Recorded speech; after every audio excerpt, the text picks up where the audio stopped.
Shalom dan selamat pagi dan selamat beribadah kepada sidang jemaat. Kita sangat bersyukur karena sekali lagi kita dapat berkumpul, khususnya di mana pada bulan yang terakhir ini, di minggu Advent yang akan kita bersama-sama beribadah, yaitu di dalam minggu-minggu Advent. Saudara dan juga saudari, kita mengetahui bahwa minggu Advent adalah bagaimana untuk kita mempersiapkan diri kita, adalah waktu-waktunya kita mempersiapkan diri kita untuk menyambut kelahiran ataupun kedatangan, ataupun ya sebagai satu simbol untuk memperingati untuk menyambut kelahiran Tuhan kita, yaitu Yesus Kristus. Lalu saudara dan juga saudari, mari kita berdoa sebelum kita lanjut dan kita melihat teks firman Tuhan yang akan kita bahas pada hari ini. Mari kita berdoa. Bapa kami yang di surga, kami sangat bersyukur dan terima kasih atas kebaikan-Mu Tuhan. Kami bersyukur atas penjagaan Engkau, dan pada saat ini Tuhan kami mau mendengar sabda-Mu. Kami berdoa biarlah Engkau terus memimpin kami, biarlah Roh Kudus-Mu memberikan kami kekuatan, memberikan kami hikmat, agar kami dapat mengerti, memahami firman-Mu. Bapa di surga, terima kasih waktu dan ruang ini kami serahkan dalam tangan-Mu. Hanya dalam nama Tuhan Yesus Kristus kami berdoa. Amin. Saudara dan juga saudari, dalam pikiran kita, apakah yang akan kita bayangkan dalam pikiran kita ketika kita mendengar perkataan akhir zaman? Apakah yang kita bayangkan ketika kita mendengar perkataan akhir zaman? Dan apakah yang terjadi saat akhir zaman tiba? Apakah yang terjadi saat akhir zaman tiba? Akhir zaman. Apa yang akan kita pikirkan? Mari kita bersama-sama melihat di dalam Lukas pasal yang ke-21, ayat yang ke-25 hingga ayat ke-36. Saya ulang sekali lagi, Lukas, kita membuka Alkitab kita dalam Injil Lukas pasal yang ke-21, ayat yang ke-25 hingga 36.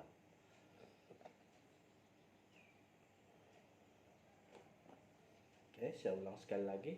Injil Lukas pasal 21 ayat 25 hingga 36. Saya akan membaca di sini. Ayat yang ke-25. Ayat yang ke-25. Dan akan ada tanda-tanda pada matahari dan bulan dan bintang-bintang. Dan di bumi bangsa-bangsa akan takut dan bingung menghadapi deru dan juga gelora laut. Orang akan mati ketakutan karena kecemasan berhubung dengan segala apa yang menimpa bumi ini. Sebab kuasa-kuasa langit akan goncang. Pada waktu itu orang akan melihat Anak Manusia datang dalam awan dengan segala kekuasaan dan kemuliaannya. Apabila semua itu mulai terjadi, bangkitlah dan angkatlah mukamu, sebab penyelamatanmu sudah dekat. Lalu Yesus mengatakan perumpamaan ini kepada mereka, perhatikanlah pohon ara atau pohon apa saja. Apabila kamu melihat pohon-pohon itu sudah bertunas, kamu tahu dengan sendiri bahwa musim panas sudah dekat. Demikian jugalah jika kamu melihat hal-hal itu terjadi, ketahuilah bahwa kerajaan Allah sudah dekat. Aku berkata kepadamu, sesungguhnya angkatan ini tidak akan berlalu sebelum semuanya terjadi. Langit dan bumi akan berlalu, tetapi perkataanku tidak akan berlalu. Jagalah dirimu supaya hatimu jangan syarat oleh pesta pora dan kemabukan serta kepentingan-kepentingan duniawi, dan supaya dari hari Tuhan jangan dengan tiba-tiba jatuh ke atas dirimu sebagai suatu jerat, sebab ia akan menimpa semua penduduk bumi ini. Berjaga-jagalah senantiasa sambil berdoa, supaya kamu beroleh kekuatan untuk luput dari semua yang akan terjadi itu, dan supaya kamu tahan berdiri di hadapan Anak Manusia. Demikian firman Tuhan. Saudara dan juga saudari, sekiranya terdapat berita tentang akhir zaman, ya, terdapat kata-kata tentang akhir zaman, banyak sekali orang-orang ramai salah fokus tentang akhir zaman, ya. Kita akan lanjut. Di dalam Injil Lukas, ya, di dalam Injil Lukas dijelaskan adanya tanda-tanda akhir zaman berupa peristiwa alam yang dahsyat, ya. Berupa peristiwa alam yang dahsyat. Disebutkan ada tanda-tanda pada matahari, bulan, bintang-bintang, dan ada deru gelora laut, yang membuat orang cemas dan mati ketakutan. Sehingga ketika orang mendengar kata akhir zaman, yang muncul adalah kengerian, ya, ketakutan, kengerian akan bencana-bencana besar. Bahkan semua itu dibuatkan dalam visual, ya, dan masuk dalam film akhir zaman. Seperti misalnya, kalau kita masih ingat bahwa pada tahun 2012 sempat keluar satu film tentang akhir zaman dan sangat banyak ditonton orang pada waktu itu, pada tahun 2012. Saudara juga saudari, pemahaman akhir zaman yang demikian, yang selalu kita pikir bahwa akhir zaman adalah ngeri, penuh dengan ketakutan, adalah pemahaman yang sudah mempunyai fokus yang salah, ya. Mengapa saya mengatakan demikian, ya? Karena pemahaman ini bukan yang diharapkan oleh penulis kitab Injil Lukas. Bukanlah pemahaman ini yang diharapkan oleh penulis kitab Injil Lukas. Kalau kita fokus kita menjadi kepada kengerian, ya. Kalau fokus kita adalah tentang kengerian kepada akhir zaman, justru pada waktu itu akan membuatkan kita kehilangan damai sejahtera dalam diri kita, ya. Karena apabila kita memikirkan akhir zaman, membuatkan kita rasa takut, membuatkan kita rasa ngeri, sehingga damai yang ada dalam diri kita itu hilang karena penuh dengan ngeri, ya. Karena penuh dengan rasa ngeri, penuh dengan takut pada akhir zaman. Jadi saudara dan juga saudari, fokus ataupun pusat berita tentang akhir zaman sebenarnya bukanlah tentang bencana-bencana itu semua, ya. Bukanlah tentang kengerian-kengerian itu semua. Tetapi fokus tentang berita akhir zaman adalah kedatangan anak manusia, ya. Kedatangan anak manusia. Bukanlah kepada tanda-tanda bencana dan juga sebagainya. Dan apa yang diharapkan, sikap yang diharapkan oleh Injil Lukas dalam menyambut anak manusia adalah bangunlah, bangunlah dan angkatlah mukamu, ya. Bangunlah dan angkatlah mukamu, ya. Dan saudara dan juga saudari, bangunlah, angkatlah mukamu sebab penyelamatanmu sudah dekat, ya. Anak manusia sudah datang, ya. Karena itu, saudara dan juga saudari, seharusnya akhir zaman ini bukanlah suatu berita yang ngeri, melainkan berita yang baik, ya. Berita yang baik di mana juru selamat kita telah datang, ya, untuk penyelamatan kita. Juru selamat kita telah datang untuk penyelamatan kita, ya. Saudara juga saudari, Injil Lukas mengajak kita agar kita benar-benar memahami maknanya, ya. Karena akhir zaman adalah sebagai hari penyelamatan kita, yaitu kedatangan anak manusia. Jika dihubungkan dengan nubuat Yeremia, yaitu dalam pasal yang ke-33 ayat 14 hingga 16, Yeremia pasal yang ke-33 ayat 14 hingga 16, saya akan baca di sini. Yeremia pasal yang ke-33 ayat 14 hingga 16. Sesungguhnya waktu akan datang, demikianlah firman Tuhan, bahwa aku akan menepati janji yang telah kukatakan kepada kaum Israel dan juga kaum Yehuda. Pada waktu itu dan pada masa itu aku akan menumbuhkan tunas keadilan bagi Daud. Ia akan melaksanakan keadilan bagi Daud. Ia akan melaksanakan keadilan dan kebenaran di negeri. Pada waktu itu Yehuda akan dibebaskan dan Yerusalem akan hidup dengan tentram, dan dengan nama inilah mereka akan dipanggil Tuhan keadilan kita. Tuhan keadilan kita, ya. Kedatangan anak manusia itu, ya. Dan kita melihat bahwa bila dihubungkan dengan Yeremia pasal yang ke-33 ayat 14 hingga 16 ini, maka boleh kita pahami bahwa kedatangan Yesus Kristus akan membawa kehidupan yang lebih baik. Kedatangan Yesus Kristus akan membawa kehidupan yang lebih baik, yang lebih tentram, yang lebih damai, karena ia akan mewujudkan keadilan dan juga kebenaran. Berita kedatangan Yesus untuk kedua kalinya di dunia ini seharusnya adalah berita sukacita, ya. Seharusnya berita sukacita, mendatangkan damai di hati dan bukannya kecemasan dan ketakutan. Karena Yesus datang untuk memberikan keselamatan dari segala himpitan dunia. Jadi, saudara dan saudari, ingatlah, fokus berita akhir zaman bukanlah berita tentang kengerian dan juga ketakutan, tetapi berita sukacita. Akhir zaman adalah yang akhir zaman adalah tanda-tanda ya kedatangan juru selamat kita, yaitu Yesus Kristus. Jadi tidaklah masuk akal bila kedatangan juru selamat kita itu membuatkan kita rasa gelisah dan ngeri ya. Apakah kita takut kepada Yesus Kristus? Apakah kita rasa ngeri kepada Yesus Kristus? Tidak ya, karena itu adalah perkara yang baik yang apabila Yesus Kristus hadir itu memberikan kita lebih damai dan juga tentram, dan dialah sumber segala sesuatu dalam kehidupan kita.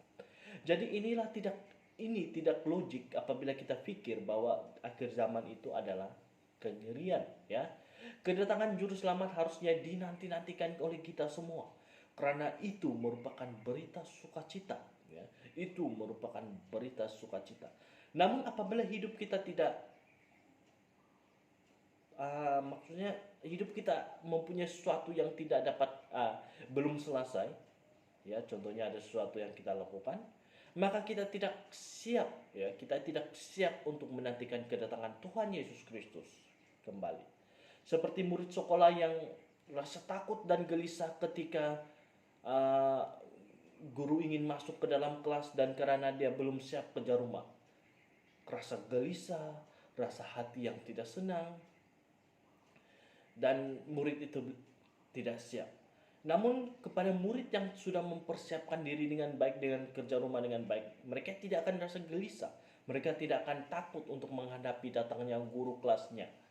Oleh karena itu, perlulah kita mempersiapkan diri dan hidup kita untuk menantikan kedatangannya yang kedua kali. Ya. Ada beberapa hal yang perlu dipersiapkan untuk menyambut kedatangannya yang kembali seperti berikut ya.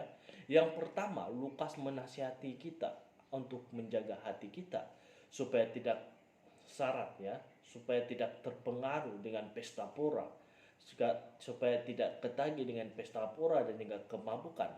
Pesta pora adalah pesta yang berlebihan ya. Pesta yang berlebihan sehingga membuatkan diri kita tidak sedar dalam kemabukan dan dikuasai oleh alkohol. Dan Lukas juga menasihati kita untuk bisa untuk boleh mengendalikan diri dari segala kenikmatan duniawi dan hawa nafsunya. Saudara juga saudari, zaman ini muncul kenikmatan duniawi dan lain yang boleh menguasai kita, yaitu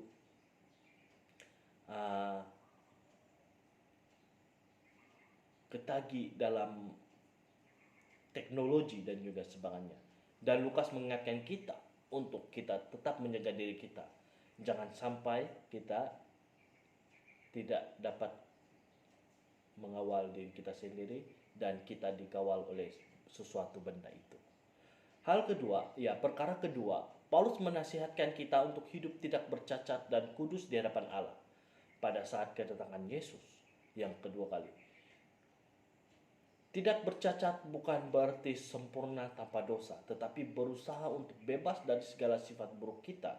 Tidak bercacat bukan mengenai tubuh fisikal kita, tetapi mengenai moral dan juga etika kita. Ada beberapa tentang moral dan etika kita. Paulus juga menasihatkan kita untuk saling mengasihi ya. Perkara ketiga, Paulus menasihatkan kita untuk saling mengasihi dengan melakukan kasih dalam hidup kita sama kita. Maka kita akan mewujudkan damai sejahtera dalam lingkungan kita. Dan marilah kita coba periksa diri kita dalam hubungan kita dengan keluarga dan juga teman-teman kita, dengan orang-orang di sekeliling kita. Apakah kita sudah mewujudkan kasih dalam hubungan kita dengan orang lain? Apakah kita menghadirkan damai sejahtera dalam hidup kita? Wujudkan damai sejahtera dari lingkungan terdekat kita ya. Ibarat kita menumbuhkan tunas yang kecil yang nantinya akan bertumbuh dan terus berbuah dan terus berbuah. Hal yang keempat dan juga yang terakhir, Lukas juga menasihati kita untuk berjaga-jaga dan juga berdoa Melalui doa inilah Tuhan memberikan pimpinannya kepada kita dan kekuatan untuk kita dapat melakukan yang Tuhan kehendaki. Dengan melakukan hal-hal di atas kita boleh mengawali untuk menghadirkan tunas-tunas damai sejahtera dan terus merawatnya sampai kedatangannya yang kembali. Saudara juga saudari, akhir kata adalah beberapa minggu lagi kita akan merayakan Natal bersama. Kita akan merayakan Natal, dan apakah kita sebagai orang Kristen sudah benar-benar mengerti arti Natal, di mana pada waktu itu kita akan memperingati kelahiran Tuhan kita Yesus Kristus. Dan itu merupakan berita yang sukacita bagi para gembala, bagi para seluruh umat Israel pada waktu itu, ya. Berita sukacita sehingga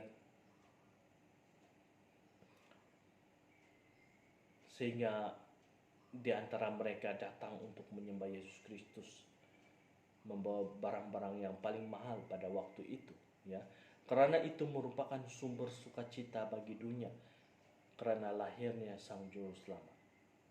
Oleh itu saudara-saudari, apakah dalam diri kita sudah kita selesaikan segala sesuatu? Apakah kita sudah siap untuk menyambut kedatangan Yesus Kristus kali yang kedua, ya, pada akhir zaman ini? Apakah dalam diri kita penuh dengan ketakutan ataupun penuh dengan sukacita karena kita sudah siap untuk menyambut kedatangannya? Pada minggu-minggu Advent ini adalah untuk mempersiapkan kita untuk menghadap Juru Selamat kita, ataupun untuk mempersiapkan kita untuk merayakan Natal, yang juga berarti untuk menyambut, ya, untuk menyambut kelahiran Juru Selamat kita, ataupun untuk memperingati kelahiran Juru Selamat kita. Saudara juga saudari, ingatlah, ya, ingatlah bahwa kita harus hidup dengan kasih. Ingatlah agar kita harus hidup tidak bercacat dan kudus, dan kita harus terus menjaga hati kita agar kita tetap dapat kendali diri kita, dan kita tidak akan mudah terpengaruh dengan benda-benda yang ada di sekeliling kita. Mari kita berdoa bersama, dan marilah kita berdoa agar firman Tuhan ini dapat memimpin kita, agar dia terus akan bertumbuh dalam diri kita. Bapa di surga, kami sangat bersyukur atas kebaikan-Mu, dan pada saat ini Tuhan, kami mau berdoa bahwa biarlah firman ini yang sudah kami belajar akan berakar dalam hati dan juga diri kita, agar kami dapat menggunakannya dalam kehidupan sehari-hari, agar kami dapat menyatakan kasih dalam sekeliling kami, agar kami dapat menyatakan kasih Kristus, sehingga damai sejahtera dapat ada di dalam hidup kami dan juga rekan-rekan kami, dengan juga keluarga kami dalam kehidupan lingkungan kami. Bapa di surga, kami juga berdoa agar kami terus dapat menjaga hati kami, agar kami siap untuk menyambut kedatangan Engkau kali yang kedua, agar kami selalu siap untuk menghadapi apapun yang akan terjadi, dan kami bersukacita dan juga sebagainya. Kami dapat